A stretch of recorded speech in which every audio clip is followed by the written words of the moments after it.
All of you. I once again welcome you all to this 3-day International Arts and Aesthetic Festival Symposium Recording in sessions progress.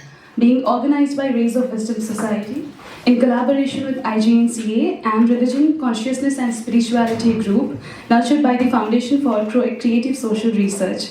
Today is the second day of our conference sessions, and we plan to begin with a special lecture by Dr. Shashi Bala Ma'am, Dean, K. Munshi Center of Indology, Bharatiya Vidya Bhavan, New Delhi.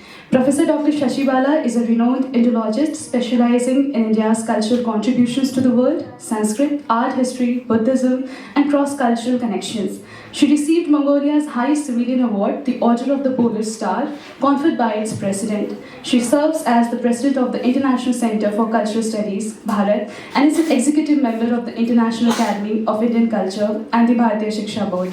Ma'am will be speaking on Buddhist art and spirituality. Yes, please.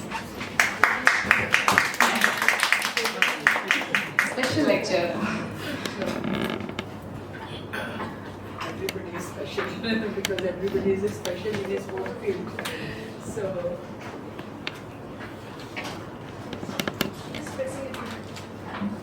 yeah, namaskar to all of you.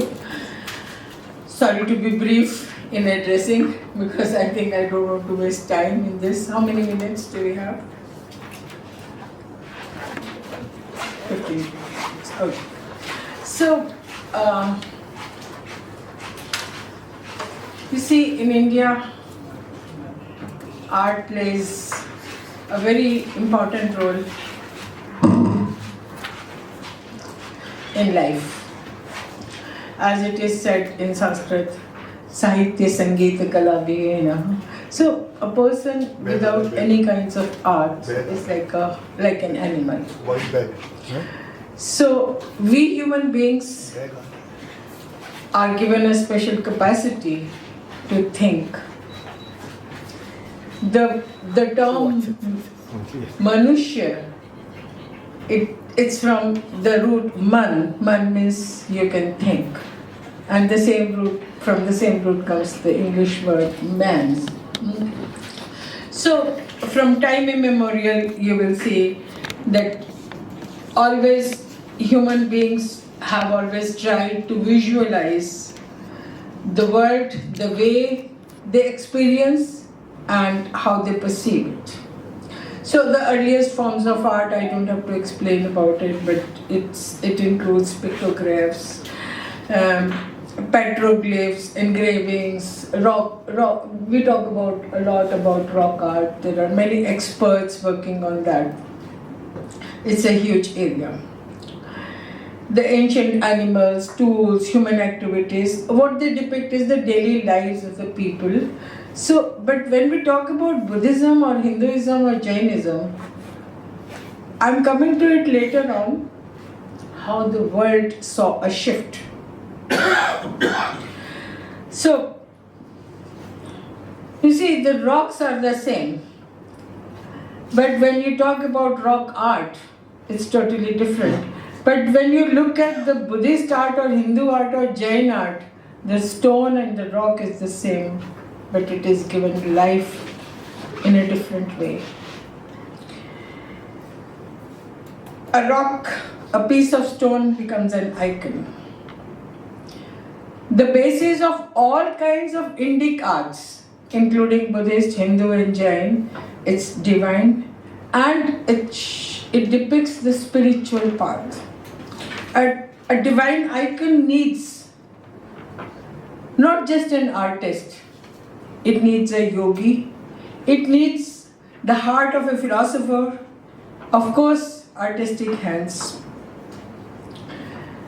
If you know how these paintings and sculptures are being carved, carving or drawing is something, but when they paint or engrave eyes, then they meditate. Again, it's a different area of research. What kind of meditation is required to paint eyes or carve eyes? There were special ceremonies that are called eye-opening ceremony. We call them eye-opening ceremony, but actually it's prana pratishtha. As soon as there is prana pratishtha, it becomes an object of veneration. So I'll come to these things later on. First of all, let's just talk about a little bit about what was happening, because when we talk of Buddhism, then it's not just India. We have to look at the whole world, if not that much, but at least Asia.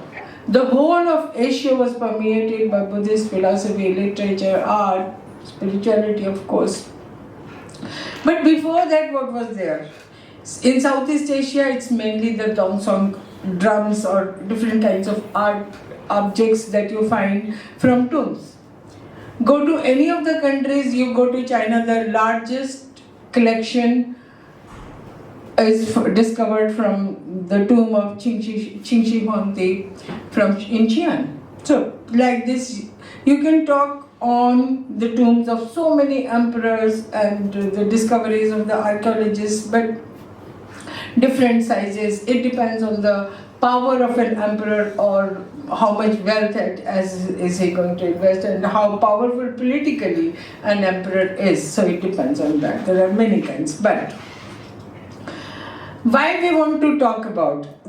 First of all, many people ask me a question, why do you talk of Buddhism or arts or history or all this? See, today the world is standing at the threshold of such a challenging, the time is so challenging that we have to look back what was happening there and how we can draw inspiration or how we can get some lessons from the past to plan for the future.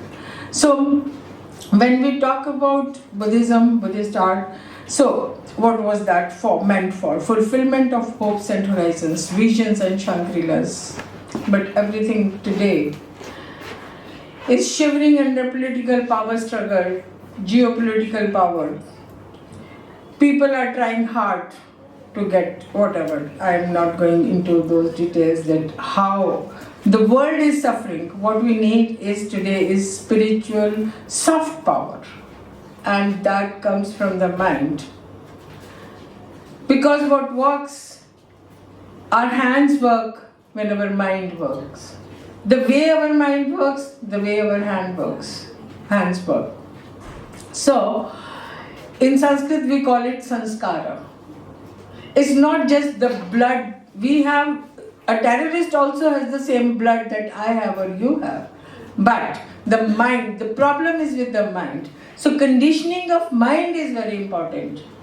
And that comes from spirituality. Spirituality doesn't mean that I become a sannyasi. Actually, the term sannyasi also has to be discussed. That I become a sannyasi, I leave my home, I go to some Himalayas or some forests. No, it doesn't mean that everybody has to do it. The point is that the requirement is to uplift yourself, to uplift your mind, to uplift your consciousness. So transcendental power is the most important when we talk about Indic cultures, or you can say, because that is how we got all those thousands of texts. That is how we have our forefathers had bequeathed innumerable number. Nobody has counted them. When we talk about Buddhism, Buddhist statues or paintings or panels or stupas or monasteries and what not.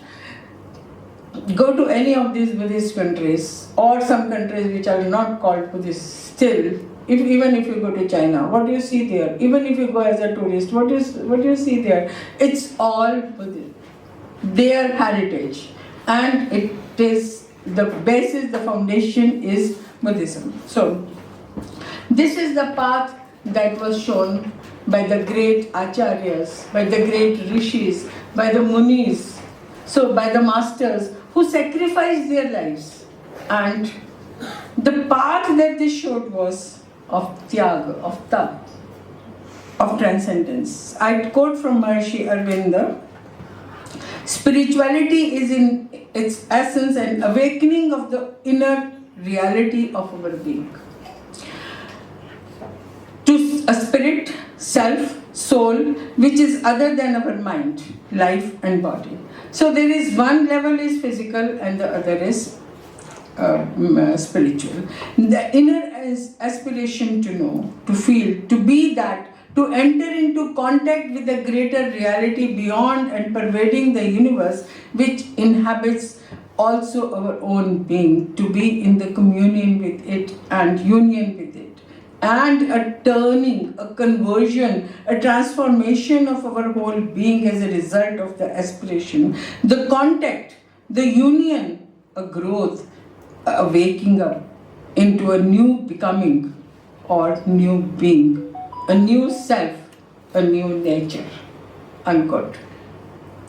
See, when you go visit any of the temples, visit any of the stupas, wherever you see Buddhist art, Buddhist architecture, Buddhist, you will see an upward flow, transcendence. I'll show you some, I think if I have time. So,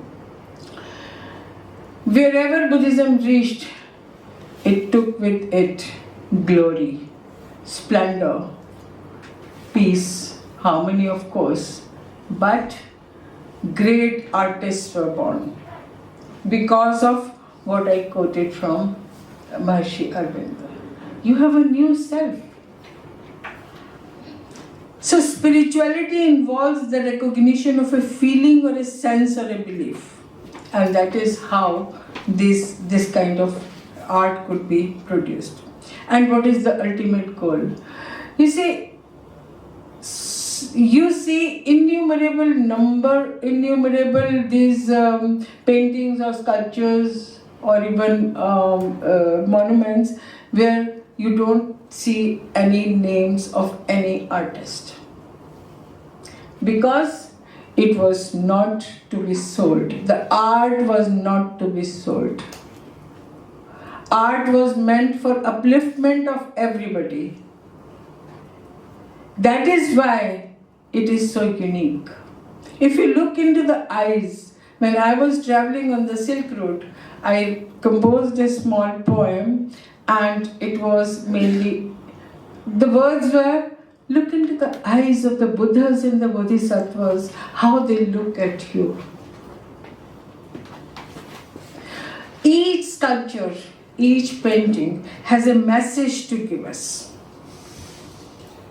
It is not just a piece of art you go and you say, oh, it's beautiful.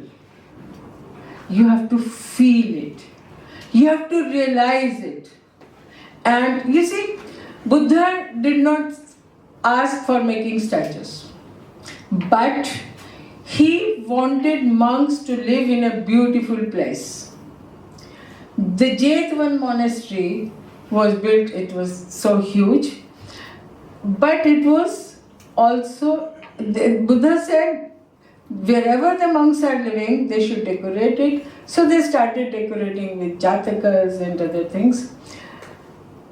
But then Buddha and the monks were not much careful about preserving them. Okay, it's just painted. Okay, they could wash their clothes there, and the water was sprinkling. And so Buddha said, no, you can't do that.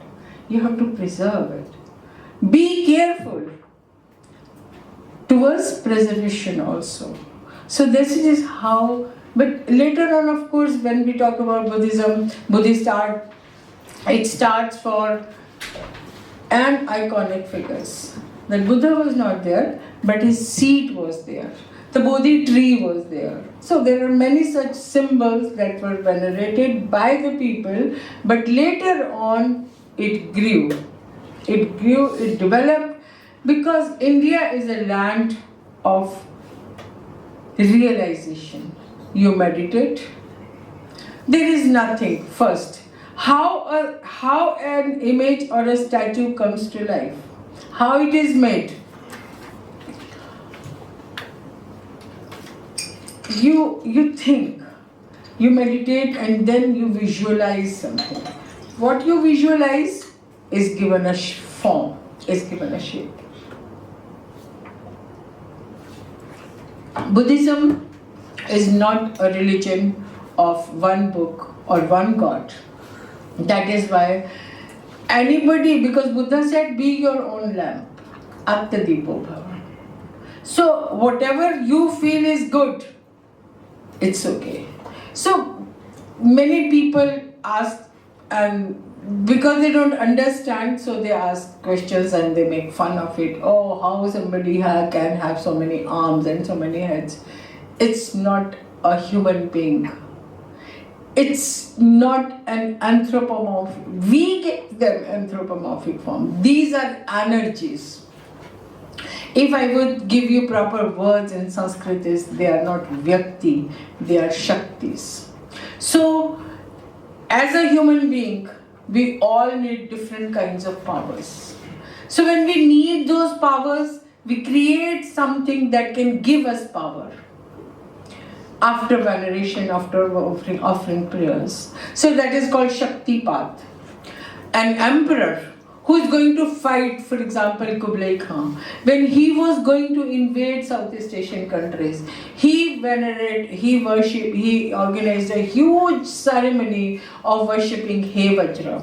The statue of He Vajra was horrible, but it was worshipped because Kublai Khan wanted that kind of power. When a king in Indonesia heard about the He Vajra ceremony performed by Kublai Khan, he thought of doing, he decided and he did a more powerful ceremony.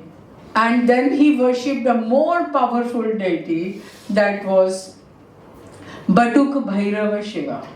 Shiva in Batuk Bhairava form. There are so many manifestations. People ask me questions about the Buddha was one. How there can be so many Buddhas? There is a reason behind this. So I wrote a book about it, Manifestations of Buddhas, to give an answer that why. It is for fulfillment of our aspirations, our hopes, our Shangri-Las, as I said in the beginning. That is why we have so many types of paradises.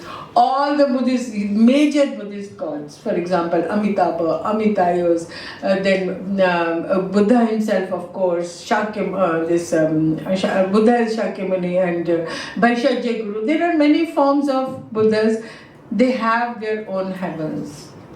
For example, the heaven of Amitabha, Sukhavati, became so popular all over East Asia and also in Tibet, because Amitabha is a savior of all levels of classes of humanity.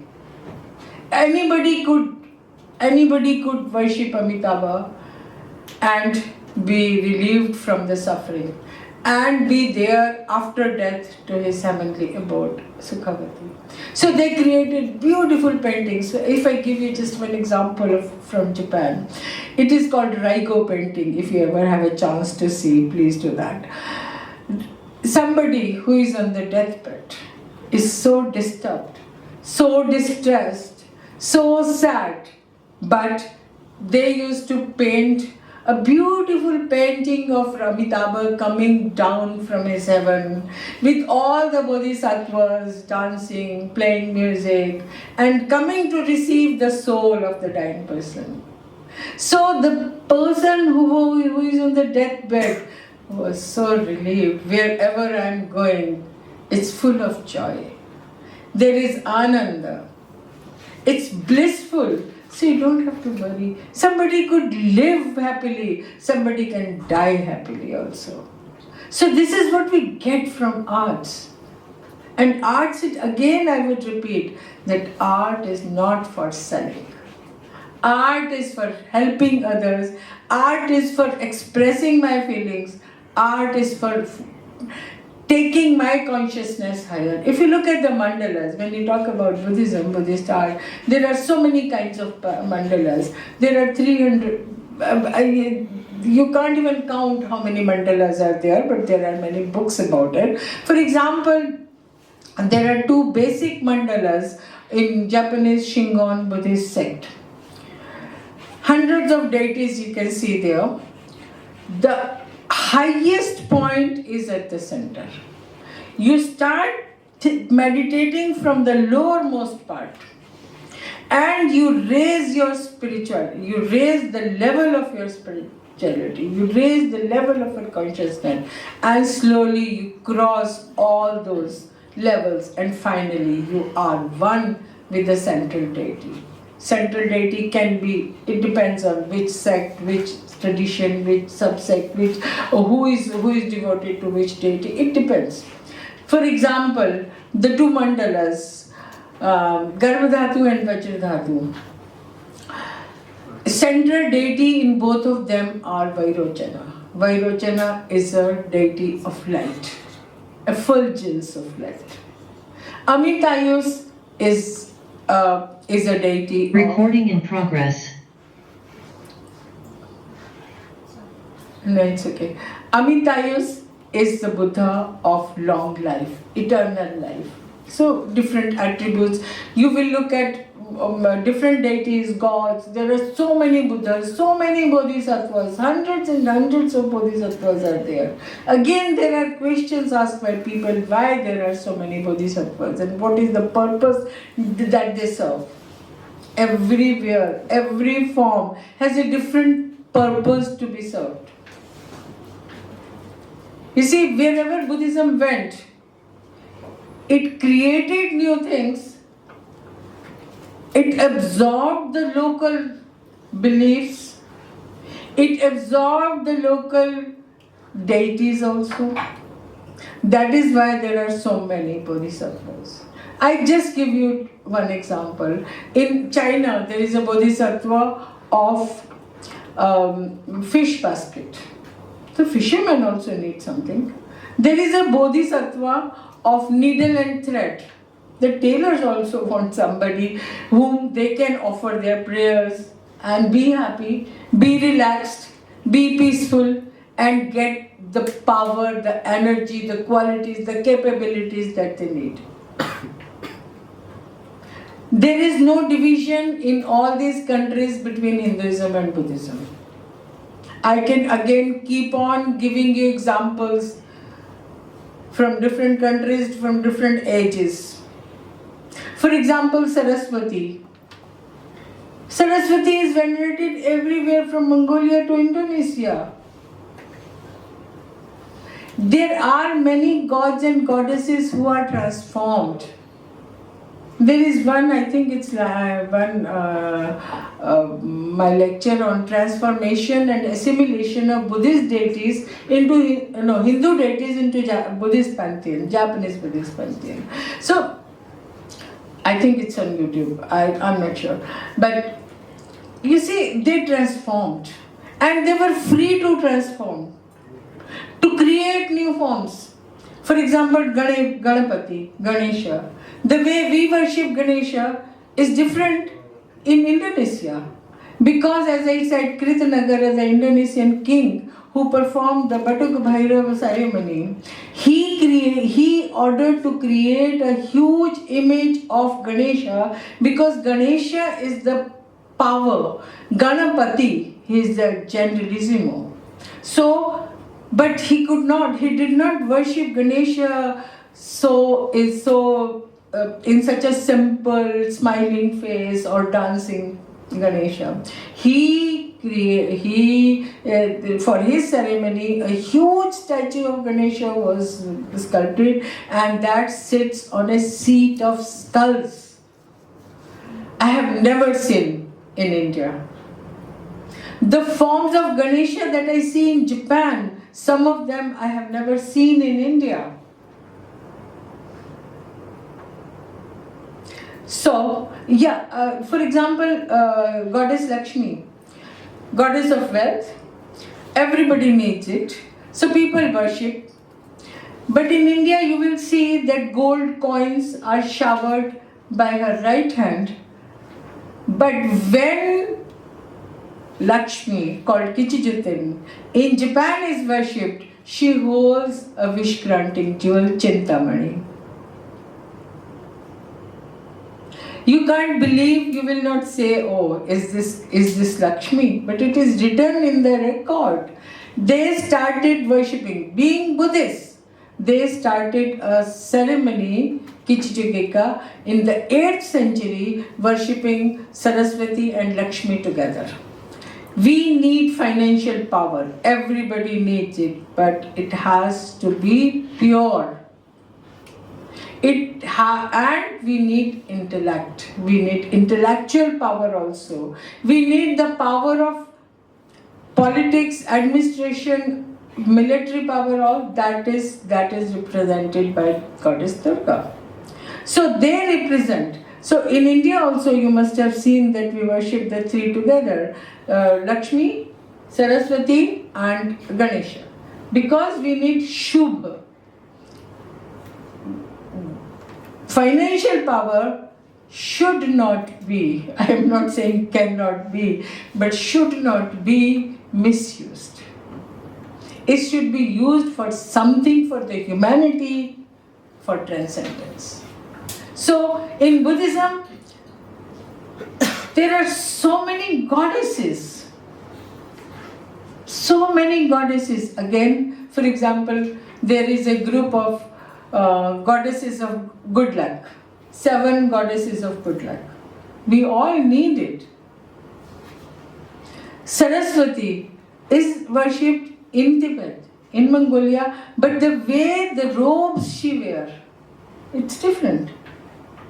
In India we say Shuklam Brahma Vicharasara, because the Saraswati is said to be pure. She is pure, she is white, she wears white clothes, she sits on white lotus, but not in Tibet.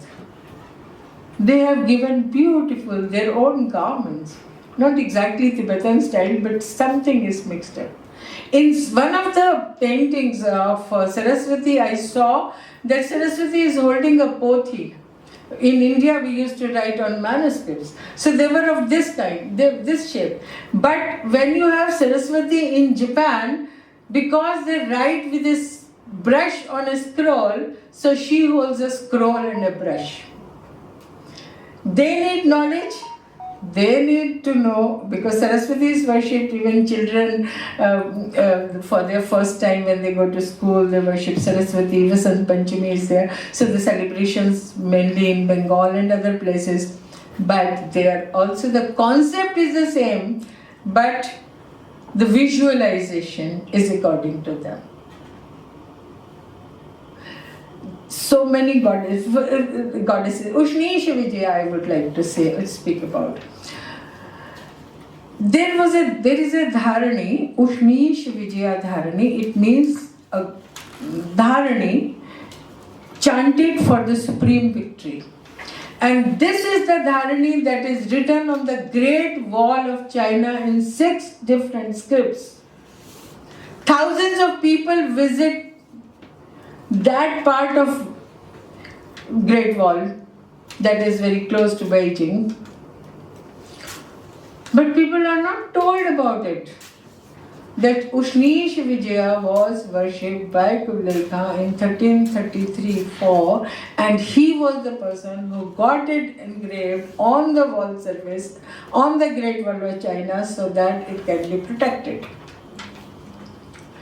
Buddhist goddesses were used, offered prayers for worshipping.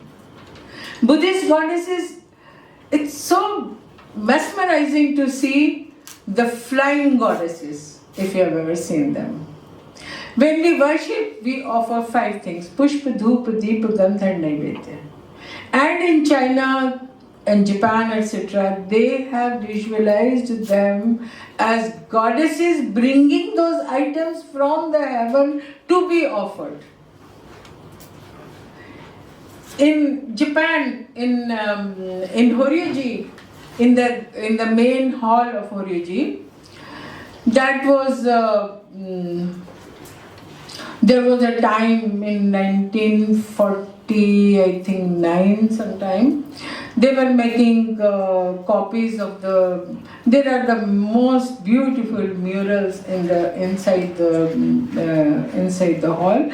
So, and it's very close to Ajanta. Okay, so I wind up. I'm sorry. If you, no, there is no completion. Because when I speak, so many things come. I brought some presentation and didn't. We would have loved to hear it all, ma'am. It's just that. It's on my mind right now that such a long time, innumerable people, they have not left their signatures. We do not know who created them, but we know why they created them. Because even after 2000 years or 1000 years or whatever is the time of creation, different levels of creation are there in different parts of the world, in different ways of creating. Art is such a wide field, but what we need is the mind. That has to be conditioned by values. Only then you can understand it. Only then you can be benefited. Only then you can create new. So the world has to go on. We worship Brahma, Vishnu and Shiva together. So everything what is born has to go back. And all Kshane Kshane Yan Navatam Upariti Tadeva Rupam Ramaniyataya. What is the beauty? Beauty is in creating each moment something new. So let's hope we can give a message from this platform to all those people who are suffering because in the name of modernity we are deviating. We don't understand life. What is life? So let's hope we can contribute something and inspire people to think, to do something for them so that they are happy.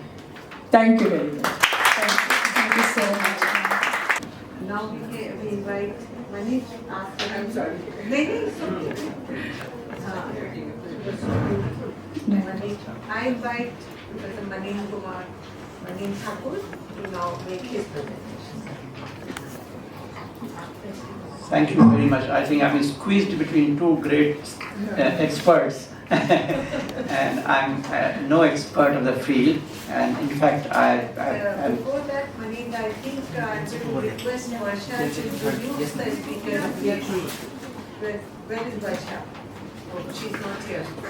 Maybe I will introduce myself. I'm Manindra Thakur, and I teach at JNU. So I teach JNU. I teach at Center of Political Studies, and I teach Indian intellectual tradition. That is what brings me to this kind of discussion. I'm absolutely new in this field. I'm trying to kind of navigate how to understand these complex issues and areas. And I have a lot of questions. I don't think I have many answers with me, but I do have a lot of questions. And questions like, you want to say something? So, let me begin by saying that the paper I'm going to present is a joint paper with one of my friends, Vibha, who is teaching at Bangalore, and he cannot come today because he didn't have leave. Otherwise, I would have preferred him to speak. He is a great mind, very young and wonderful mind. But since we are working together, I take this opportunity to express the ideas that we have, and I guess most of the ideas you would agree with. So we have a lot of questions. One of the questions I have in mind that why do we do art? Why human beings are art-producing beings? What is the need of that? And why do we enjoy art? Why do we make temples? Why do you sing songs? What could be the reason behind that? And does that transform us? Does that transform our society? Does that solve our problem? While answering these questions, I'm trying to investigate. And so I want to begin with my own frame that I have and want to see if there is space within that frame to engage with these questions. And the frame I have is of understanding humans as a totalized being. And I take the help of the idea of Purusharth from Indian tradition, which has 4 Purusharths and 6 Vikars. So we are together with these 10 things, and at any given point of time, we are equilibrium. We try to strike equilibrium. I don't have time to explain what it is, but just briefly speaking, I interpret these Purusharths and Vikars very differently. Like earth is our relation with nature. Calm is our biological beings and the desires emerging out of that. Dharma is the law of nature and then institutions around, built around that. And moksha is being conscious of our own consciousness. And this is the idea of moksha. And they are interconnected, they are not separated. They are deeply interconnected. And these are dimensions of our being. Similarly, the vikars are dimensions of our being.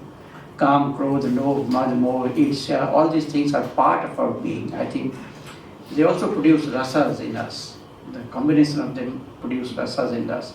So why do we need art? I think we need to have equilibrium state. We are always seeking equilibrium state in these elements. In the time and space, these equilibriums are disturbed. So through art, we try to achieve that equilibrium. That's our reason why I think humans are producing arts everywhere. Why do they get into literature? So this equilibrium probably produces power, and power produces rasa, and rasa can kind of balance our existence. So we are essentially a reflexive being. Reflexive being means that we have immense capacity, or I put it like this, we have capacity to solve n number of problems in n number of ways. So that's why artificial intelligence fails to compete with us, because there is no limit. Artificial intelligence has a limit to compete, to solve problems. We have no limits, and all human beings try to solve their problems through the creativity that they acquire due to reflexivity in different geographical setup, different time and space, and therefore they produce knowledge, they produce art, and they produce literature in different forms of them. And in the process of that production, I think we try to fulfill our two kinds of needs. One is our physical needs, so the material productions. And I think some of the philosophers have focused mainly on the material productions. But there is also our existential needs. And in the modern period, probably due to Cartesian dualism, there's an imbalance between existential need and the material need. And we only focus on material need, and we forget the existential need. Once the Cartesian dualism is in crisis, we are back to square one, and we are thinking how to put them together. Entire Western philosophy is struggling to put them together. And therefore, we are also trying to find out, finally, how does this existential need is connected with the material world. And therefore, that brings me to the entire debate on neuroaesthetics, because the neuroscientists are suggesting that existential needs are not immaterial needs. They are also based on our material demands by the body. So there is a kind of site where these two meet, and probably brain is the site where these two meet.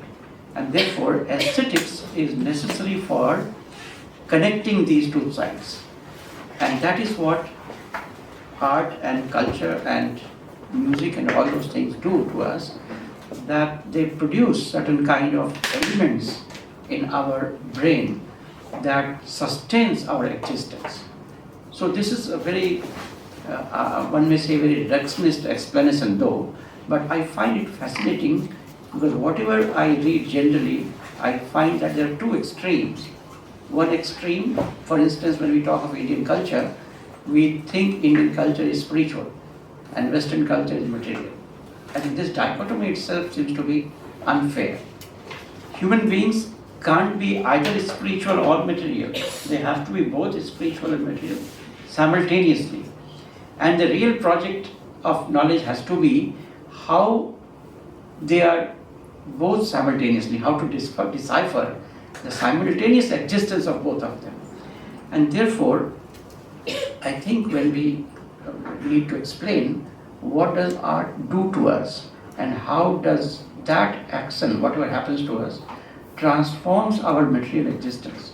If it does not transform our material existence, then again that separation remains there, and that does not work for me. So I would agree, and a lot of debate happened yesterday, and I'm sure I'm not an artist, so artist as they are saying, that in the process of performance, they transcend.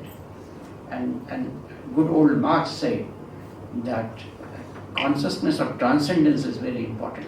In German ideology, he writes a very interesting sentence, which has not been really very well explained. The religion is the consciousness of transcendence.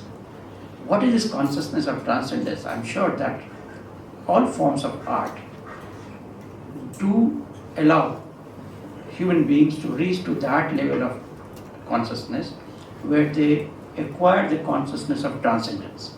And that is a moment of enlightenment. And this moment of enlightenment may come not only through performative art or through poetry. It might, for Kabir, it was in the Tana Bharna itself while making the clothes. So for a teacher, it could be while delivering a lecture itself when students are there and spellbound there and we are connecting with them. So it could be many paths to arrive on that consciousness. So this elevation of the consciousness, for instance, I always give this example of Panch Parmeshwar.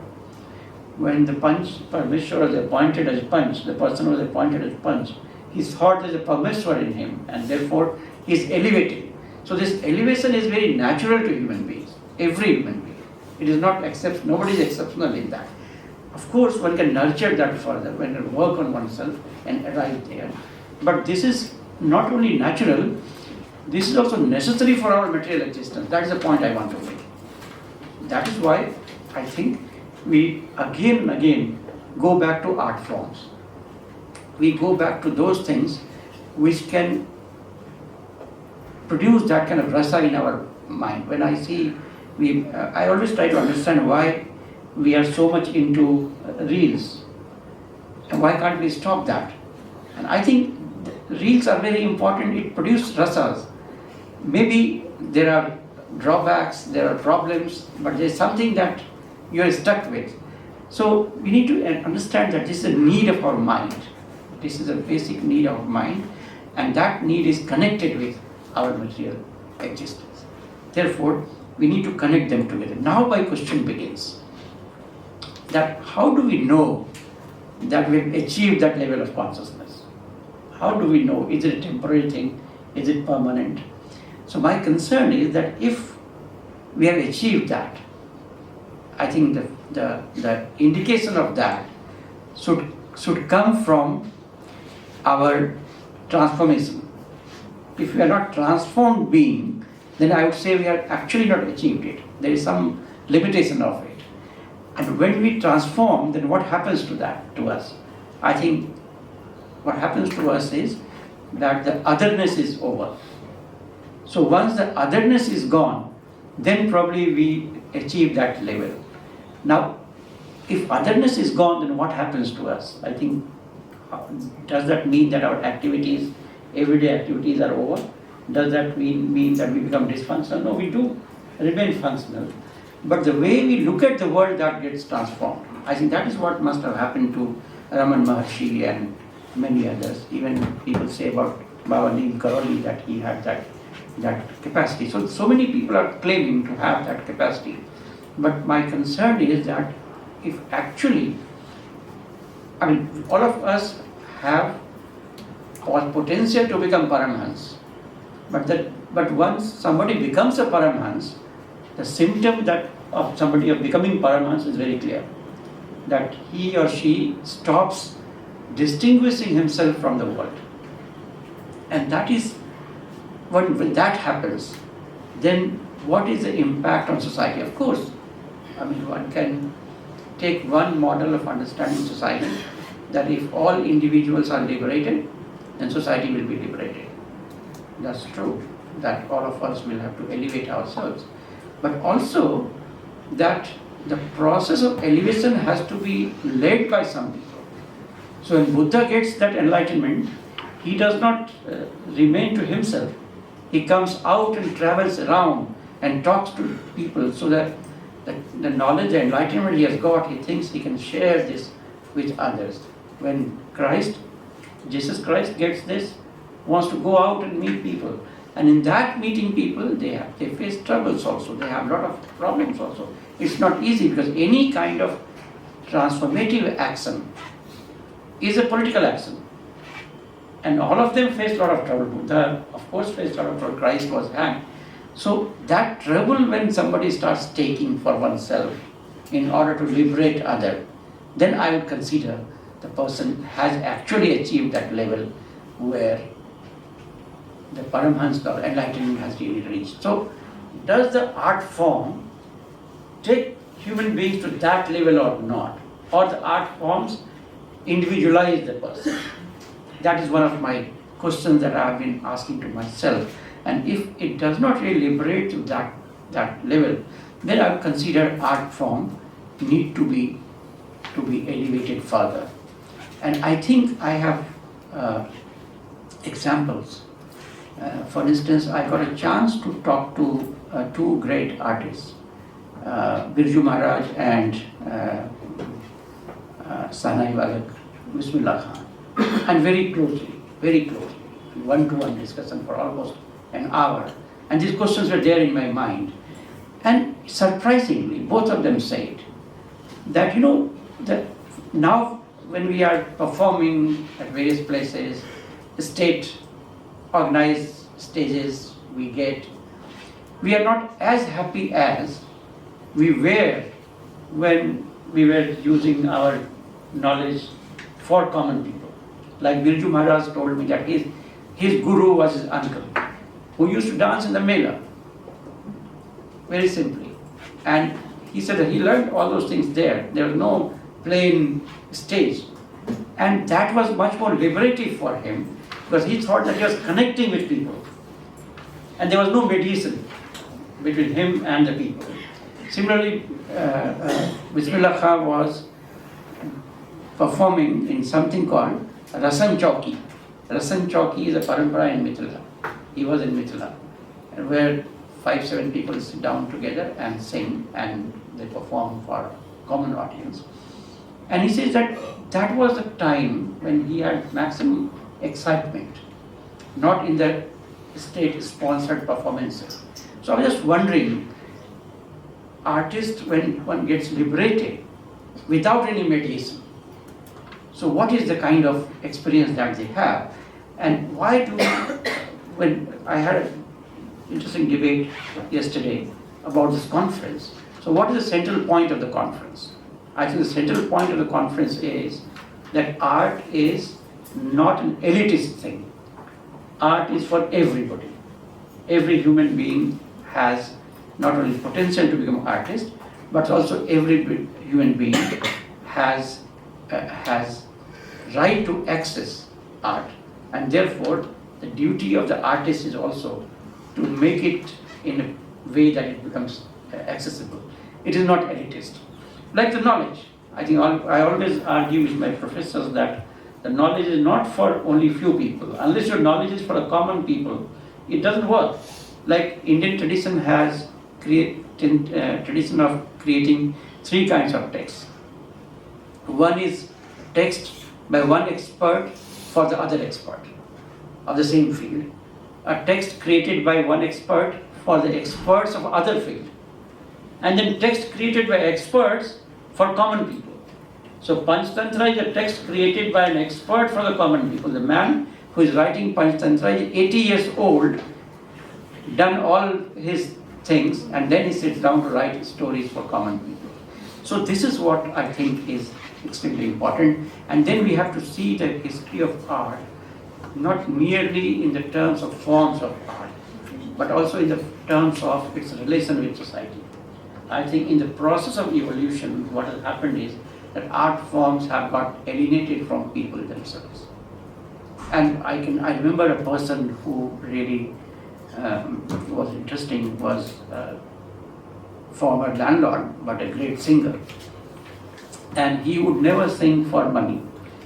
And if anybody, any common person would go to him, and he was a landlord, go to him and request him to come and sing in his daughter's marriage, he would go there and perform.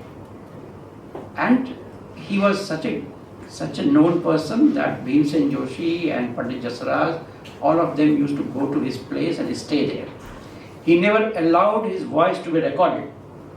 The only recording that we have now was done with some kind of forgery. And his argument was that my art is not bikau, it is for common people. So anybody inviting me for art, and there are 10 people sitting there, I can perform if I liberate them. But my liberation is dependent on their liberation. I think that is the artist's ultimate aim, that when your liberation becomes liberation of the other people, then probably that makes you, that takes you to that height, which one can say the height of the moksha. I don't want to take too much of time. I just want to read out a paragraph from somebody who really influenced me in my thinking of arts, and that's what connects me to the healing process, and maybe I'll explain more in the question and answer session. This is a famous dancer, Isadora Duncan. I don't know, people might not be knowing about her, but this is her autobiography and one must read the autobiography. She was an American, but she performed and she became citizen of many countries. And the interesting thing is that she was invited to become a state dancer in Soviet Union. She was the first state dancer of Soviet Union in 1970, which she left, and then she moved around. She opened a school. Very interesting autobiography. And the last paragraph is very interesting. And I'm reading the last paragraph of autobiography.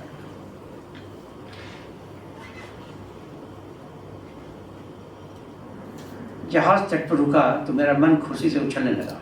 अब मैं उस खूबसूरत नई दुनिया में पहुंच गई थी जिसकी रचना हो चुकी थी, कॉमरेडों की दुनिया, that was Soviet Union। वह सपना जो बुद्ध के मस्तिष्क में उपजा था, जो क्राइस्ट के शब्दों में गूंजा था, जो तमाम महान कलाकारों की आखिरी उम्मीद था, वह सपना जिसे लेनिन ने किसी महान जादू से पूरा कर दिखाया था। अब मैं खुद उस सपने में प्रवेश कर रही थी, इस उम्मीद के साथ कि मेरा काम और मेरा जीवन भी इस महान सपने का एक हिस्सा बन जाएगा। अलविदा पुरानी दुनिया, मैं एक नई दुनिया का स्वागत करती हूँ। This is the art. I think so. Art has to be liberative for common human being, and we really have to keep evaluating. Same is true about the art of teaching, I guess, and art of living also, I guess, within quote. And how the capital is kind of accumulating everything in its favor. At what stage in the feudal system the ruling class appropriated the art in its courtyard, and the capitalism released from there, but then made it available in the market. So we all became commodities. So art also has become commodity. If art becomes commodity, then it cannot be liberating. That's my. If teaching becomes commodity, it cannot be liberating. That is my concern. So I will stop here. Thank you very much. To make his presentation. Thank you, ma'am. Maho Arnaha Saraswati Prachetayati Ketuna Dhiyo Vishwa Virajiti Om Yagyam Vidhe Saraswati. I follow this tradition of reciting the mantra because of my initial training in science of rituals. I prefer to say science of rituals. Respected chairperson, Professor Dr. Shashi Bala, my elder brother and friend, Professor Dr. Manindra Thakur, and the galaxy of scholars present here. In general, we feel that archaeologically, where archaeology is a science of material evidences, temples emerged in Gupta period. And as a student, I was taught the history of temples in two respects. One, the archaeological history of temples, and secondly, the art historic context of temples. And these things were completely paradoxical to the idea which was ingrained in my psyche since childhood. Because temple is a place for rituals, sacraments, and the entire construction of temple has a metaphysical, sacramental dimension. Without understanding the geophilosophy, what is very significant, you cannot make temple everywhere. Vano panant nadi shaila nirjharo pant bhumi shuramante devata nityam pure udyana vatsuja. It is the selection of the site. And it has to be created by following the principles of cultural astronomy. Cultural astronomy. India being a Sri Yantra, the body of goddess Sri, who is Bhashwara, hence land of Bharatiya, and therefore called Bharatvarsha, a time and space continuum that cannot be understood on the basis of the geopolitical entity we have today.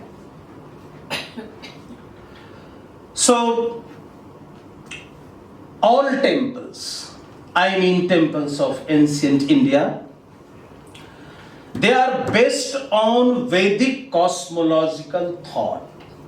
Cosmology has played a vital role in making of temple a grand structure. And in this respect, I will take a sutra. And sutra is Pranavo Dhano. Pranavo Dhano. We say that Om is Pranav, the cosmic sound, the Anahat Nath. And temple has a religio-cultural, ritual, sacramental relation with Nath. If temple is significant as a structure, it has a caustic principle. As I showed, it is based on correct astronomic mathematical calculation. And it is significant in terms of cultural astronomy of India. Why Mahakaleshwar is there at Ujjain? There is a reason. Why Gaya is having Vishnu path, and around Gaya you have a great number, cluster of sun temples and temples dedicated to Revan. There is a reason. The longitudinal and planetic conditions that govern the universe in general and India in particular, where we say Isthitah Pratibhya Manadanda. It is India that defines time. It is the Manindra.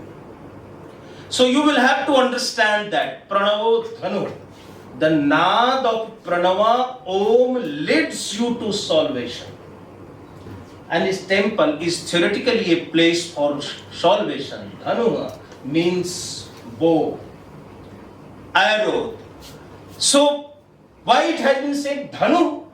Because it penetrates through all spheres and reaches to the supreme absolute entity. It leads you to the supreme Brahma. This is one very significant aspect of temple. Next, we have two very important, suktas in Rigveda. And one sukt, he was talking about, Sir was talking about the idea, consciousness and transcendence. So, consciousness, transcendence, cosmos, they are all subjects of vital, prolific, profound discussion in at least two of the sutras. And I think anybody working in the field of art and architecture of India must go through that. What is important is Nash Diyeshu. One, and second is Hiranya Garbhasu. Entire Vedic cosmology, with its purest and the minutest and of course the profoundest thought, it is well expressed in these two sutta. Na Ashat, which is not false. rather it is the absolute truth. What it says, etasmad akash sambhutam akashat vayu vayor agnih agnerapah. There is a sutra, and adabhya prithvi. There was a state of nothingness, and how it originated, how it appeared. Hiranyagarbha samavartatagre bhutasya jatah patirekyasit sadadhar prithvim dhamuttamam kashmai devaya havika videva. Hiranyagarbha. You may talk about the Big Bang theory. I am not saying that Veda is hypothetical and Western science is absolute science. There is a correlation. We have a perception, they also have a perception. And civilizations have been in interaction with one another in greater context. So from where the idea originated and from where it floated all over the world, it is a matter of historical evaluation and examination. I stand with the idea, this idea is there in Vedas and the sutras of Aryabhat, Brahmagupta and Bhaskaracharya. So, these two aspects are reflected in temple. How? Number one, temple represents all the Panch Bhutas. Akash. Akash is the first tattva. And Nyaya has defined Shabda Gunakam Akasham. If my sound, my words are reaching to you all, it is because of Akash. And in Akash, there were cosmic waves which created Vayu. And Vayu is also represented in temples. You can ask how Akash is represented. There is Chidakas, there is Bhutakas. Exterior of the temple is Bhutakas, interior of the temple is Chidakas, and there is a correlation between two. Why I quoted Hiranyagarbha? For that there is a reason, because the sanctum sanctorum is also a Garbha. Ga for Gamanam, Ar for fast movement, and Bha for light. It is luminous. It is womb of mother. It has power of procreation. Whether there is a linga or image of Vishnu, there is a bija mantra, and it is based on that. Why temple has been created? If you believe that God is infinite, it has no form. So we have another principle. Shakaro vikritigeya tat sarva jagat isthitam puja dhyanadikam nityam sakarasya vishakyate. It is Sakar is there, form is there for puja, purnata mein jayaman hona. Om purnamidam purnamada, purnat purnam uchyate, purnasya purnamadaya, purnameva vasishyate. And dhyanam. This he has a jnana, a vehicle that leads you towards meditative concentration. The enlightenment is possible through meditative concentration. So temple has been made for that. And how it become possible? It will be possible to the mantra dhvani, sankha dhvani, vadya dhvani, or through any form of sangeeta. This is one. So we say dhvane antargatam jyoti, jyotir antargatam mana, tanmano api layamayati tad vishroha paramam padam. With that we do abhishekam with Vishnu Pad temple there. That is dhyana has a jyoti, it is luminous, it has a light, and this man has an atomic configuration. It is made of the padarthas.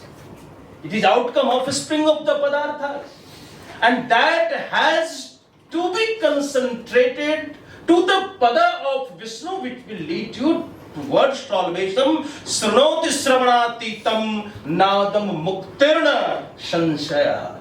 It is the Nath, that mantra which leads you towards salvation. Next, so temple has been made for that. And I have told you, Tan Mano Apilan. Vishnu is sleeping in Kshirosagar. As I told you, from Vayu, Agni appeared. And from Agni, there was the creation of water, and from water Prithvi emerged. And we always generally consider Vishnu as Vivesti iti Vishnu, Vishwam Vyapanoti iti Vishnu. God has covered the entire universe, but he is in a state of inertia.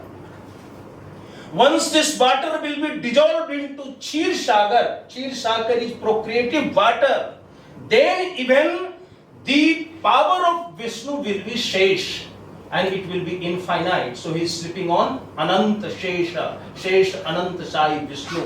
The power of procreation will remain in water. As Ja stands for Janma, Lay stands for Layana. Janma Lay hai, isi jal mein isliye iska naam jal hai, and Vishnu is in Chit Sagar. So it is a wonderful cosmological fact, and we know that Vishnu Puran says, Jalo Ghamagno Sachara Char Dhara Vishnu Kotaya Akhil Vishwamurtina Samudhrata Ena Varaha Rupina Same E Swayam Bhu Garbhavana Prasidatu. Lord as indogenic force, this world was like the large Tethys sea, and Prithvi emerged out of it. It is daughter of Prithu, but then there is a sutra Pratagvat Prithvi. It has been segregated from birth. And Lord had gone into the Aksha to the level of the axis. Hiranyaksha is a demon. It is a visual presentation in art of a dynamic theory of cosmology which is there in Vishnu Dharmottara Puran and many of the Puranas. And Lord as Nrivaraha is bringing up Prithvi, and there you can see all gods and goddesses, rishis and munis are standing, and they are appreciating the great endeavor made by the Lord of endogenic forces, and Lord of endogenic forces is Lord Vishnu. Next. You can find in temples, there is remarkable representation of images, and there are many signs and symbols. And one very important symbol is, of course, the chakra, Chalati Kramena. Chalati Kramena. First, I would like to say, the Shastra says, Dve Brahmani Veditavve Shabda Brahma Param Chayat. Shabda Brahmani Nisnatah Param Brahmadi Gacchati. We have two sources of knowledge. One is, of course, Shabda Brahma. But then there is Drishya Brahma also. It is, knowledge is gained by visualization. So once you go to the temple, you have to visualize all the elements. Omya Atmada Balada. We say it gives bal to you. And it is for enlightenment of your own self. Omya Atmada Balada. ये बल के लिए है और आत्मा के बल के लिए है. This is Chalati Kramena. This is chakra, and it is time and space continuum. The temple represents time and space continuum apart from what I said, the Pancha Mahabhuta. Next, आप दिखाइए. There is Chakrambuj Mandala. You can see chakra is there and ambuj is there in the ceiling.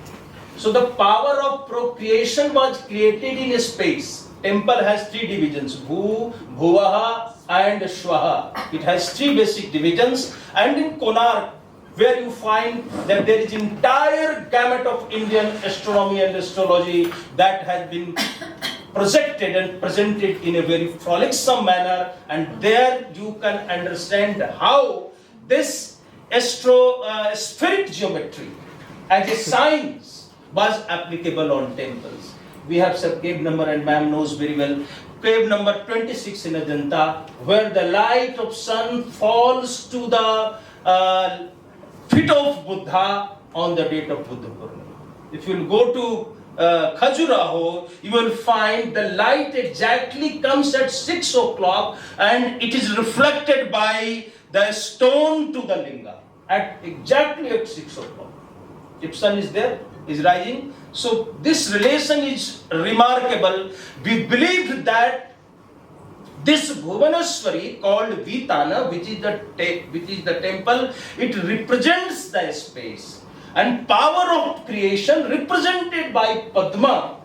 Brahma had dropped Pushpa at Pushkar. We have a place signifying this spiritual cosmogonic theory in India. And so this chakra and Vitana is remarkably significant. Next. We know that, just take only 3-4 minutes. It is a representation of Lord Shiva in temple and Vrishabha, and you know why this Lord is so important in all Shiva temples. Nataraja Nritavasane Nataraja Rajo Nanad Bhaktan Nava Panchavaram Udhartu Kamah Sanakadi Siddhan Etad Vimarshe Shiva Sutra Jalam. So the world has a spiritual wave, a cosmological wave, and this dance of Shiva created a Una, Sri Rika, Eonga, Eocha, Hevaratalana, and all the Swaraj and Vyanjana. 59, Nava Panchavaram. So he created it. It is his thap, his spandan, his yantra that has created the nada. And Shiva is there in form of linga in general temples, Lina Gamanam, where the power of procreation is inherent and it flows on. And it is being observed by the Vrishabha. Vrishabha, that itself is Bhaswara, and we know from Vrisha we have Vrishti, we have Vrishan, the human testes, and Vrishabha, it represents the fertility cult. Next. Now we have Elephanta temple. I will conclude it. How Panch Mahabhuta has been created, represented generally in temples. So Shiva has 5 forms. It is not Trimurti. Suresham, Mahesham, Surarartinasham, Vibhu Vishwanatham, Vibhu Shita Angam, Virupaksha Indvarka Agni Trinetram, Sadanand Mide Prabhu Panchavatram. Lord has 5 forms, and all these 5 forms represent the 5 elements of the universe. Next. This is the superstructure, and you can say it is Anekanta Shikhara.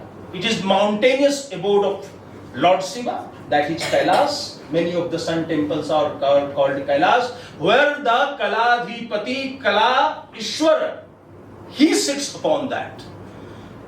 Lord of Shiva is on Kailas. So, in Vishnu temple it is called Mandara, and from Mandara the term Mandir has originated. It is a cosmic mountain and the mountainous abode of Lord Vishnu, Mandaram Iva Mandiram. So, next slide. And you can say how cosmological phenomena have been presented in temples. Gaja Krantakshim, this is Konark temple. Konaditya, also called Konaditya. This lion represents Agni, and Gaja is cloud. Ga means Gagan, Ja means Jan. So, elephant represented in India as Vahana of Indra represents cloud. And when there is fearsome attack of the Tadita, Shimha Tadita, on that water is created. And this cosmic phenomena has been beautifully represented in Gajakrantak Shimha image of Konark. Next. And it is of course Nataraja and the temple at Gangai Kondicholappuram, where you find Nataraja dancing on Apashmar, ignorance. Half part is female, half part is male. It is hermaphrodite form of Shiva, and he is dancing within the Hiranyagarbha. His movement is atomic movement, his movement of time and the space, his movement is movement of the universe, his movement is creation and dissolution. So next slide please. And this is the temple, Ranganatha Swami temple, from where you can see that it is based on the concept of Sapta Dvipa Vasumati. From all directions there are 7 prakaras and 7 gopuram. From all, and every gopuram represents the universe. We have the concept of Sapta Dvipa Vasumati. Next. Now again you can say how the general, system of Archana, Shantakaram, Bhujangshayanam, Padmanabham, Suresham, Vishwadharam, Gaganastadasham, Megavaranam, Subhagam, Subhangam Lakshmikantam Kamalanenam Yoga-Vardhyanagambam Vande Vishnum Bhavayaranam Sarvalokaiknatham. We have Padmanabha Swami temple.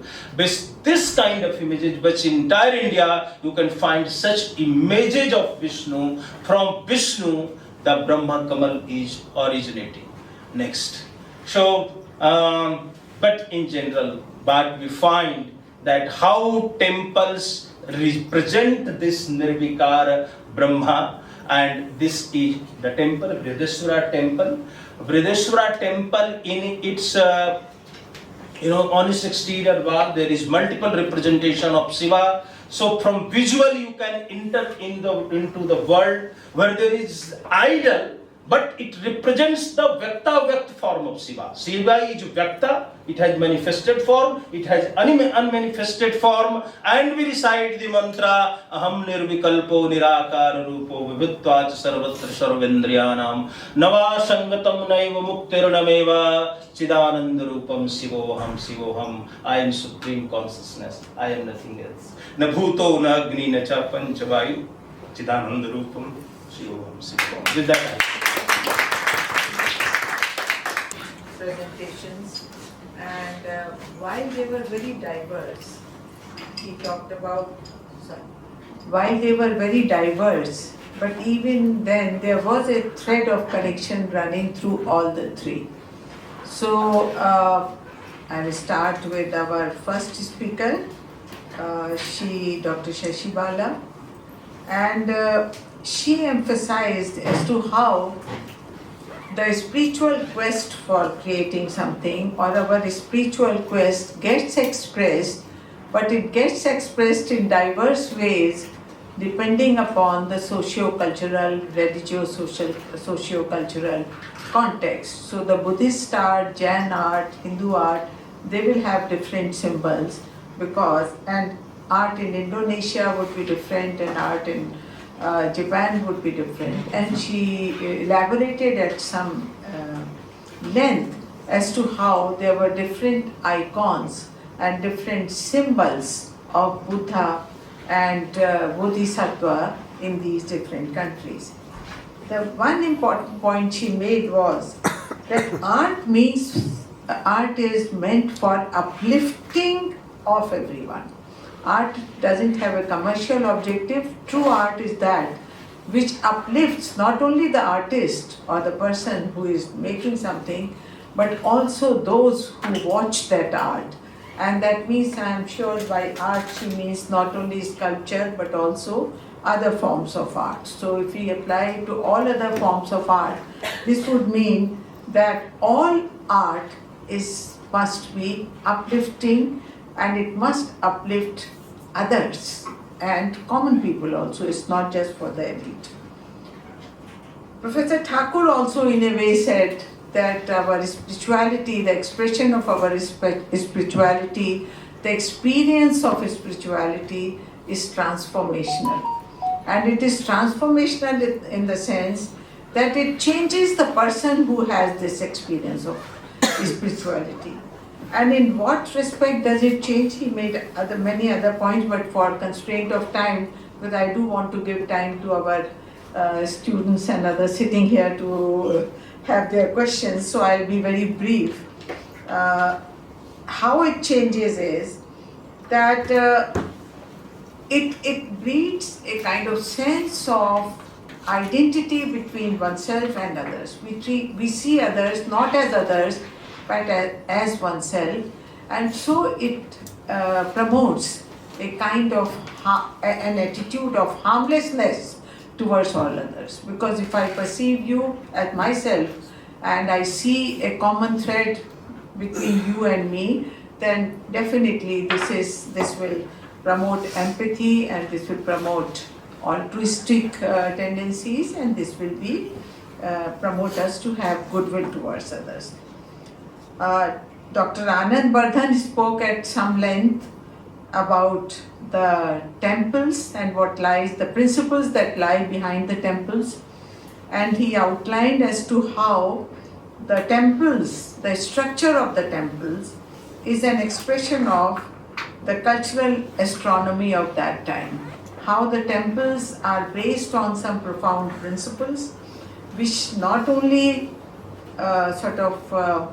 not only belong to astronomy, but also the general cosmology and the general beliefs about how the world comes about, why the world comes about, and it is those principles which are reflected in every aspect of the temple.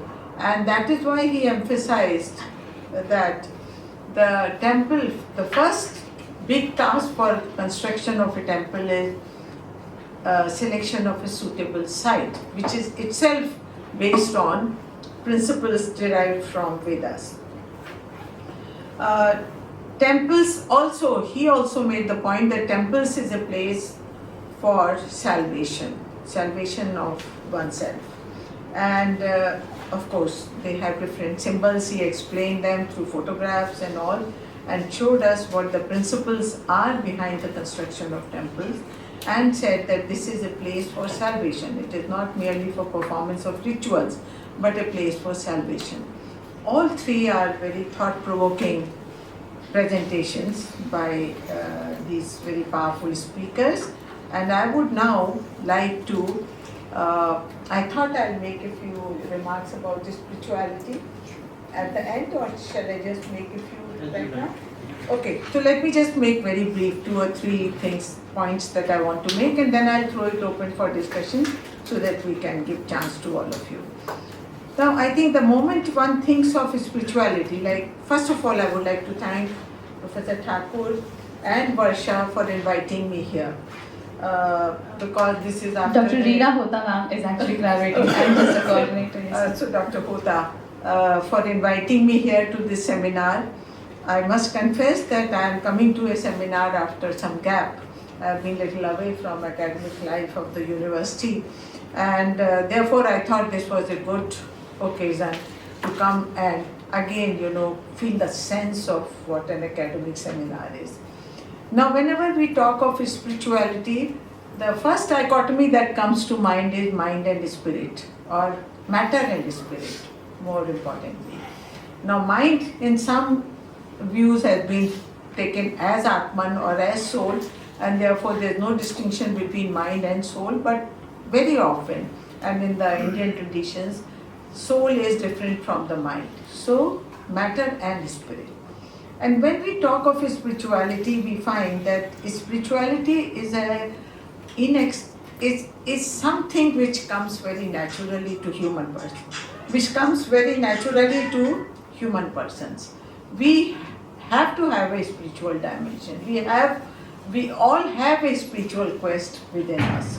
And this spiritual quest, then, the important thing to realize is that this spiritual quest among human persons gets expressed in very many ways. There's no one way in which it gets expressed.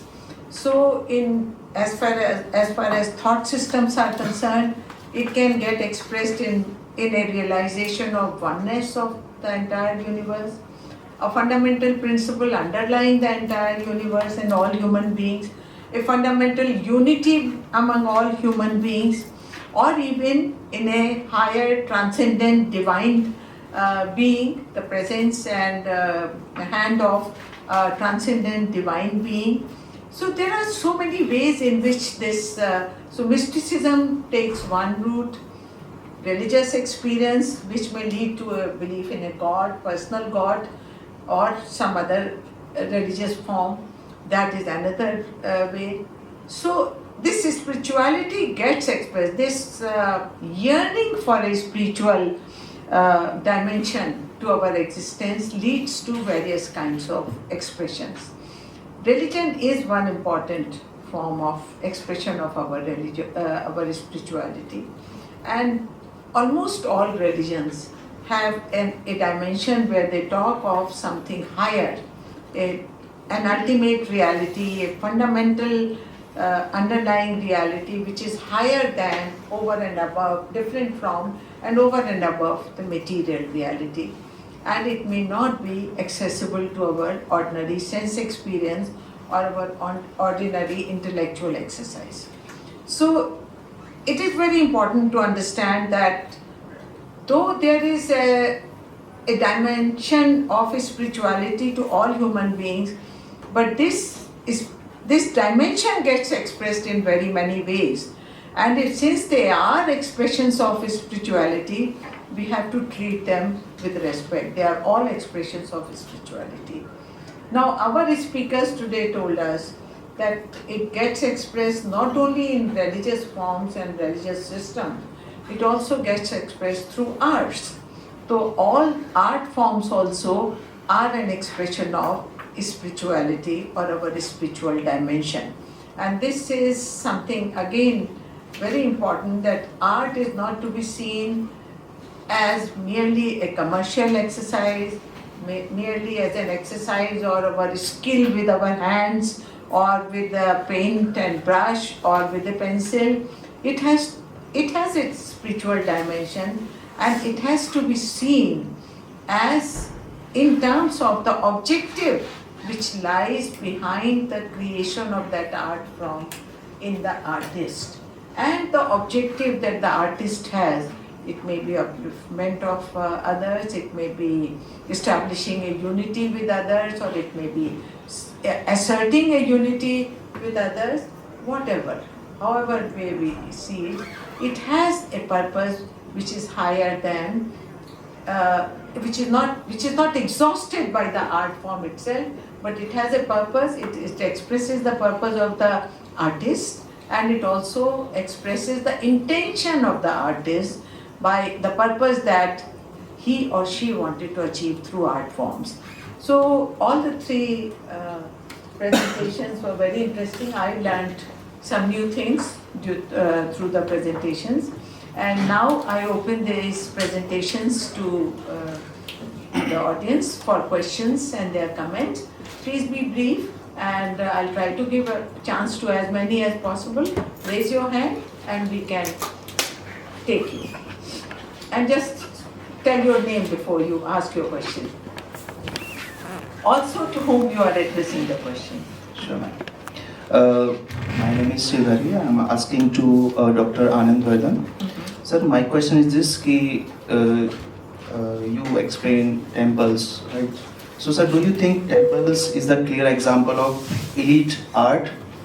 Does temples are the place where everyone can explore spirituality, sir?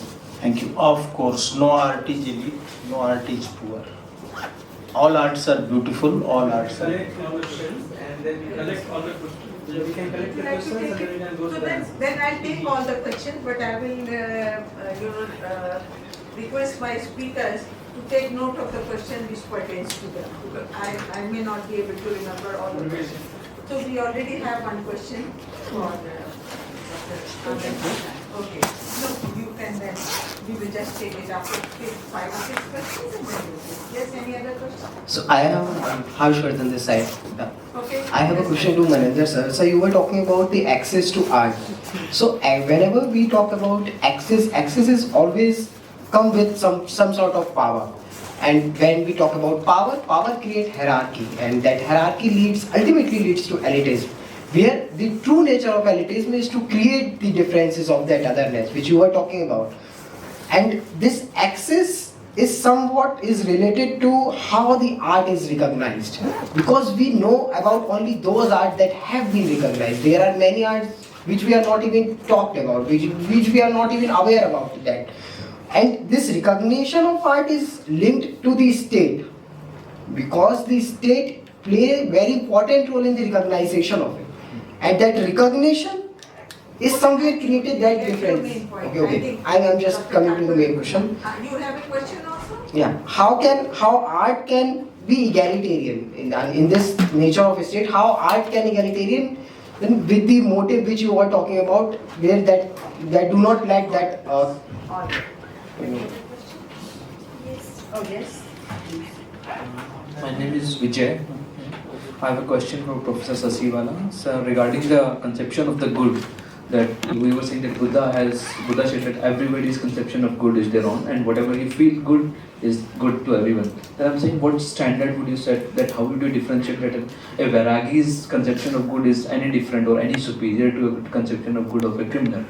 right? And the second question is, if the beauty is in creating a new every point of time, then what is your argument for preserving the art forms? I mean, is sharing and evolving those art forms for new kind of creations, wouldn't that be much more in line with your argument? Thanks. Do you want to ask something? I am Anjul. So my question is to Dr. Anand sir. Sir, basically many schools of Indian philosophy believes in no dualism, that is Advait Vedant. How art can play a role in expressing it? So, okay, this will be the last question, I think. This is the fifth one. Okay. I think you can. A very warm greeting to everyone. My question is to Manindra sir. Sir pointed out that spirituality and material dimension goes hand in hand. It can't be a situation of either or. But what I think that nowadays people think there is an antagonistic relationship between spirituality and material world. So they connect spirituality to think the terms like tyag, tap. They get afraid.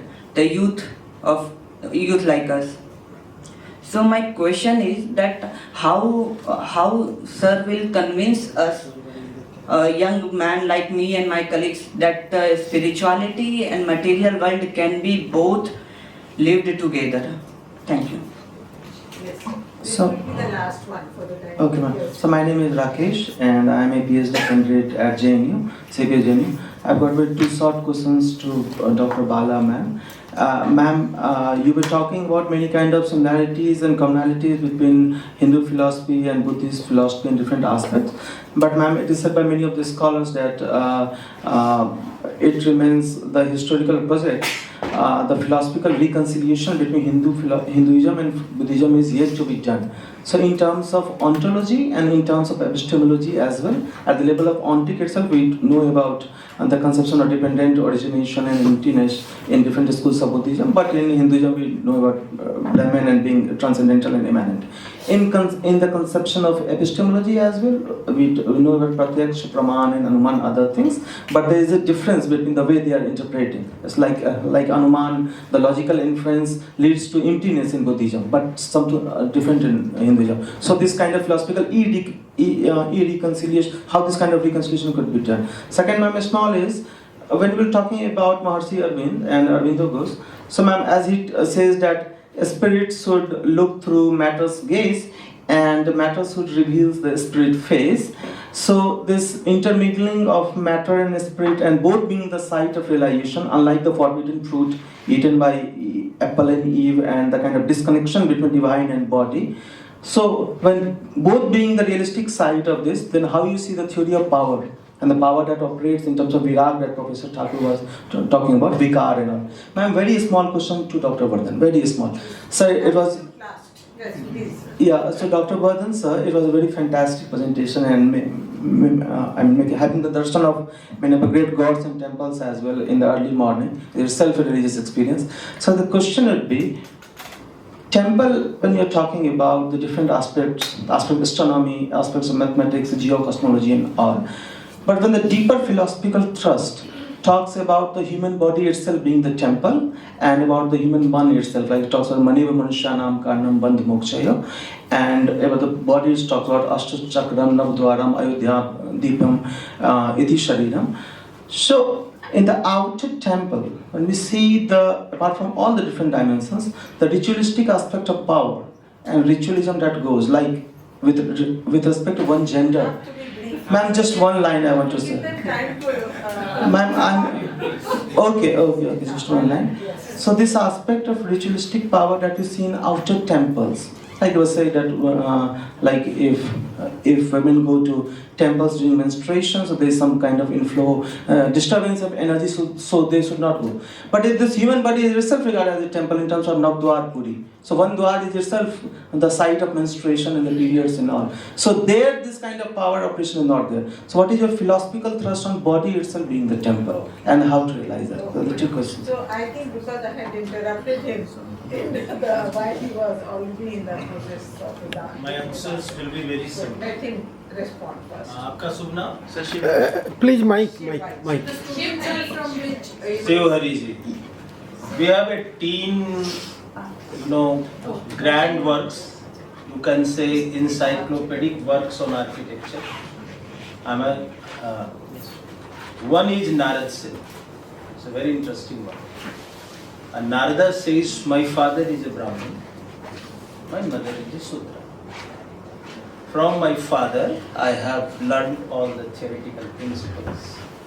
And from my mother, I have learned the skill and art forms. And I consider self as the Veda. Then I have two very interesting examples. Vredeshwara temple has an inscription in Tamil. It mentions more than 900 temple functionaries from different classes, you can call them caste also, Samudaya. They were in service to the temple, led by a person named Sri Karyam Adhikari, who was not necessarily a Brahmin, but a man of Shastras. Temple was giving loans, and the greatest number of loan was given to the community of shepherds and women. Weavers were associated with temples, and temple was working as a school for art. Bharadra Swami temple inscription, it substantiates the very same idea. दूसरा question, आपका सुनना? अंजुन. हाँ? अंजुन sir. अंजुन. हाँ, आपने क्या? हाँ, आपका question याद आया. So why we go to the temple? That is the basic question.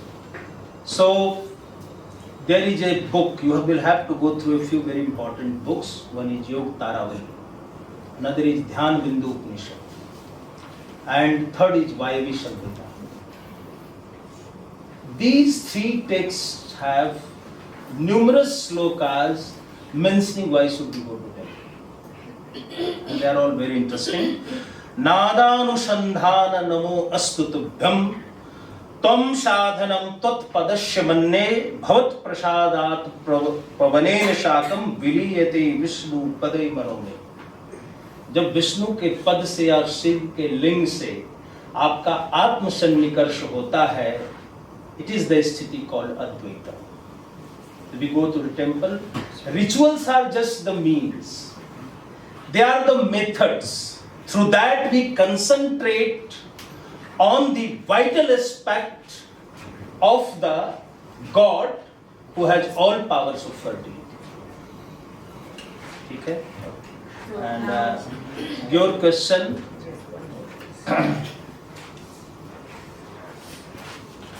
is Deho Devalaya Prokta Tat Kevala Shiva. Lord is Shiva, responsible for all kind of Kalyanam. There is a body of the Virat Purusha, Puram Shayati Sapurkha. Who is Purusha? Purusha doesn't mean a particular specific gender. We have Param Shaik Mandala, we have Manduk Mandala, and Purusha is there. This body is the body of the Purusha because the Supreme One is here in the state of inertia as Atma or Paramatma, which has no Veda, Veda, Veda. Neither Veda, neither Aveda. Now, unme Bhed hai na Aved hai. So, once you go to the temple, you have to do the Sakshar. Anand Rupam Amritam Jad Vibhati. Temple has a nectarious outflow. You have to release it. It depends on you.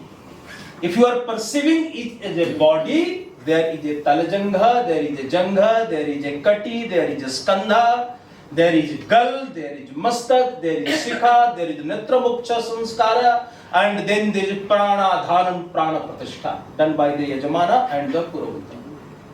Yajamana who accept Yajna as a cosmological thought symbolizing the creation, and Purohita Purutah Hita, जो समाज के पुरतः समक्ष उसके हित के लिए खड़ा है. हम राष्ट्रीय जगक्रिया महापुरोहित. मैं जागृति के लिए खड़ा हूँ. So Devale is a body, you are also a body. There is an Atma in the Garbhagriha, there is an Atma in your body. Yes. First question was about good and bad.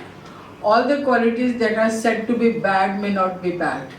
It depends on the dik and kal, the time and space, the situation that we are in. For example, just kam, krodh, lobh, moh, ahankar, all these are bad qualities. But if a soldier goes to for war, he has to be angry. So similarly, they are all relevant qualities. And what I said is that everyone, what you said is everyone, whatever he thinks, but he has to follow certain principles, as I said, samskara, good qualities. They are super added qualities actually. So we have to follow first them, but वहाँ हमारी duties क्या है? If I am a mother, as a mother, my duty is to have moha with my children. Otherwise, how can I raise? So all these qualities are good and bad. So beauty, you talked about creation every moment. You see, there should not be stagnation of ideas, stagnation of all the good qualities. So beauty lies in creating new. Doesn't mean that we can deviate from the certain principles. There are fundamental principles of art which have to be followed. Otherwise, it cannot be called an art form, whether any kind of art. So another was you were talking about reconciliation of philosophical ideas. We need a lot of research about it, and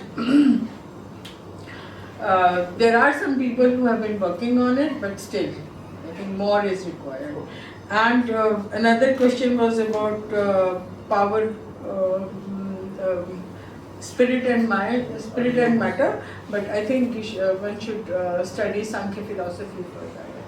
How this world is created. If there is no power, no nothing can be Sankhya gives you a theory of evolution. Theory of evolution. You find other accounts of creation. Yeah. Some are there in Puranas and other And all the for example, the main 6 schools of philosophy, they have their own way of talking about this evolution. This Srishti, Utpatti and what is it called? Pralim. So there is a Kram. In Sanskrit we call it Kram. Utpatti Kram and Pralim Kram. Whatever, everything is born from the 5 fundamental elements and things go back to them. And the same philosophy we have applied to, for example, stupas. But so we don't have time to discuss in detail. But that philosophy also you will find in architecture. So many ways. Thank you, Thakur. Yeah, I think the recognition of art has to happen. Yes, state recognizes the art, but there are also people's recognition of art. And I don't know if your generation knows this artist called Gadar. Gadar used to perform, and audience used to be around 10,000. There was no auditorium that could hold that much of people, isn't it? No mic. And no mic. And Burdhan. And Burdhan. So I think, I'm sure that there are arts recognized by people, but they are liberating. Gadar's performance you should watch sometime, was so liberating. And so I think state does try to appropriate art, but state does try to put artists also in cage. And like they put professors under the boundary wall of JNU. So they put artists in the cage. But there is a power relationship, and that power wants to really, and therefore you will see in India also, and globally speaking, the first person coming against the possible exploitative structure or existing exploitative structure is artist. One who recognizes in advance where the world is moving towards. He's a set of artists. So Kafka, Metamorphosis, right? So that's the role of the writers. Now the writers' problem is that they want Sahitya Akademi Award. This is not the problem of the people, that's their problem. I don't say that award is wrong. I'm not saying that, I'm simply saying that's recognition, that's fine. But what is the purpose of my writing? Because once you start, you should watch a movie called Party, Daily Intellectuals Problem, and the Artist's Problem. So we should get into it. So I think that art for people, art for liberation, art for transformation, that would be a wonderful way of looking at art. Also art for education. Of course. Vibha, I feel quite restless listening to You want to say something? Okay, we'll give you a chance. Yeah, please go ahead. Before we close, okay. have your It's say. like my take-off point is this Manindra, what is it? Equilibrium. And what Burdhan said is basically temple structure is a perfect equilibrium. And I was wondering, another, going back to you, what is to do with consciousness? I have to be conscious about the consciousness. Where do we find in the temple? I don't know. Surely, wait. You have answered your question. Yes, Dr. I Thakur, really don't know. just respond to it, then we'll close this. I think question on temple being liberative or not and the spirituality and materiality, these questions are related. So let me think that yes, how does it happen that such a liberative space becomes exclusionary space? So that is where we have to really examine. If there is a science, the physics, if physics becomes exclusionary, then we really have to examine whether we should abandon the physics or we should break that exclusion process. Same is with such kind of architectures, I'm sure. They could be liberative and transformative, but the point is to struggle for that space to make it available to everybody else. Same is for the art forms. The spiritual and the material connectivity, I think, not very difficult to understand. If we read Gandhi carefully, I want to restrain taking name of Gandhi because then people start calling me Gandhian. I'm not a Gandhian, but I think this man is amazing. The man is absolutely amazing. He combines the two together. Look at Gandhi's experiments. And I'm surprised what kind of visionary he was. He captured maximum land in India, you know. All Gandhi's ashrams have huge lands. He visualized at that time how it will work. He had tendency of saving every penny. Just with one example, that he went to Banaras and there was a kind of king or former king whoever, उनके बच्चे का जन्मदिन था, तो बच्चा गांधी के हाथ में देना था, बच्चे के ऊपर बहुत सारा सोना लगा हुआ था, गांधी ने कहा अरे ये तो बहुत भार से दब जाएगा, सब उतारो इसका, सब उतरवा दिया उन्होंने, फिर बच्चा लिया थोड़ी देर हाथ में, फिर बोला सोना दे दो मुझे, और लेके चल दिया. So now what agency Gandhi had to carry that off and nobody could say a word. I think that is spiritual and material combination. But why do you want this material for your spiritual reason? That is the point, I think. Thank you. Thank you. Thank you, sir. So, with this we bring this session to the